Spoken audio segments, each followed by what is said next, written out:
એટલે આ બધી વસ્તુઓ કેવી છે, આપણે એવું વિચારીએ અત્યારે હાલમાં કેવું હતું, મોટા ભાગે આપણે એવું વિચારતા હોઈએ કે છોકરાઓ મોબાઈલ મચેડ જ કરે છે, સવારે ઉઠે તો મોબાઈલ ટીવી.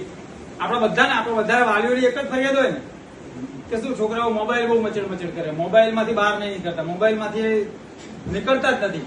ખાવું તોય મોબાઈલ, જાવું તોય મોબાઈલ, 24 કલાક બસ મોબાઈલ. મોટા ભાગે આ બધાની ફરિયાદ હશે.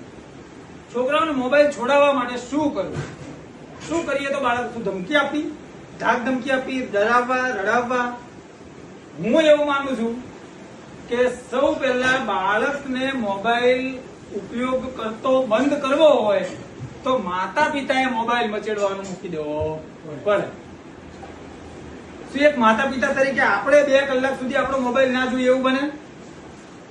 અંજુ, જો આપણે 2 કલાક સુધી મોબાઈલ ના મચેડીને આપણા બાળકો જોડે બેસીને વાતો કરતા હોઈએ તો આપણા બાળક મોબાઈલ મચેડશે? ના જ મચેડે. તો અત્યારે જેટલા વાલીઓને એવી ફરિયાદ હોય કે મોબાઈલ બાળકો બહુ જોવે છે તો એ દરેક વાલીએ પોતાના માટે ઉપયોગ કરવાનું સ્વમાં કે મારા બાળકને મોબાઈલ થી દૂર કરવા માટે પહેલા મારે મોબાઈલ મૂકવાની જરૂર છે. 1 કલાક તમે મોબાઈલ મૂકી દો, 1 કલાક તમે તમારો મોબાઈલ સાઈડમાં મૂકીને તમારા બાળકને આપો, એની જોડે વાતો કરો, એને પ્રેમથી શું કર્યું આખો દિવસ, કેવું રહ્યું, તને શું ગમે છે, તારે શું કરવું છે, આવી કઈ ની કઈ વાતો રોજ તમે 1 કલાક તમારા બાળકને આપો, ઓટોમેટિક તમારું બાળક મોબાઈલ મૂકી દે કે ના મૂકી દે?